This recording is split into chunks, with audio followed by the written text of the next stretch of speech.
Hi, ಇವತ್ತು Saturday ಆಗಿರೋದ್ರಿಂದ ನಾಳೆ ಹಬ್ಬ ಇರೋದಕ್ಕೆ ನಾನು ಊರಿಗೆ ಹೋಗೋಣ ಅಂತ ಹೊರಟಿದ್ದೆ. ನಾನು ಕಾಲೇಜಿಂದ ಬರೋಷ್ಟರಲ್ಲಿ ನನ್ನ ತಂಗಿನೂ ನನಗೋಸ್ಕರ ವೆಯ್ಟ್ ಮಾಡ್ತಾಯಿದ್ಲು ಸ್ವಿಮ್ಮಿಂಗ್ ಪೂಲ್ಗೆ ಹೋಗೋದಕ್ಕೆ ಅಂತ. ನನ್ನ ತಮ್ಮ ನಮ್ಮನ್ನು ವೆಯ್ಟ್ ಮಾಡೋಕ್ಕಾಗದೆ ಅವನು ಆಲ್ರೆಡಿ ಫಸ್ಟೇ ಹೋಗಿದ್ದ. ಇವತ್ತು ನನ್ನ ತಂಗಿ ಜೊತೆಗೆ ನನ್ನ ತಮ್ಮನೂ ನನಗೆ ಈಜು ಹೇಳ್ಕೊಡೋದಕ್ಕೆ ಸೇರಿಕೊಂಡಿದ್ದ.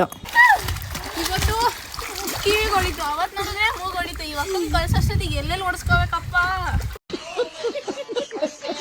ನನ್ನ ತಂಗಿ ನನಗೆ ಹೇಳ್ಕೊಟ್ಟು ಸಾಕಾಗಿ ಇವತ್ತು ನನ್ನ ತಮ್ಮ ಹೇಳ್ಕೊಡೋದಕ್ಕೆ ಸ್ಟಾರ್ಟ್ ಮಾಡ್ದೆ. ಅವ್ನು ಪರವಾಗಿಲ್ಲ, ಚೆನ್ನಾಗಿ ಹೇಳ್ಕೊಂಡ. ಯಾಕಂದರೆ ಫಸ್ಟ್ ಡೇ ನನಗೊಂದು ಸ್ವಲ್ಪ ಎಕ್ಸ್ಪೀರಿಯೆನ್ಸ್ ಆಗಿತ್ತು. ಇವತ್ತು ಒಂದು ಸ್ವಲ್ಪ ಚೆನ್ನಾಗಿ ಸ್ವಿಮ್ ಮಾಡಿದೆ. 1/4 ಗಂಟೆ ಮಾತ್ರ ನಾನು ಈಜಾಡಿದ್ದು. ಅಷ್ಟಕ್ಕೆ ನನಗೆ ಸುಸ್ತಾಯಿತು. ನನ್ನ ತಂಗಿನೂ ನನ್ನ ತಮ್ಮ ಕಾಂಪಿಟೇಷನ್ ಇಟ್ಕೊಂಡು ನೀರಲ್ಲಿ ಆಟ ಆಡ್ತಿದ್ರು.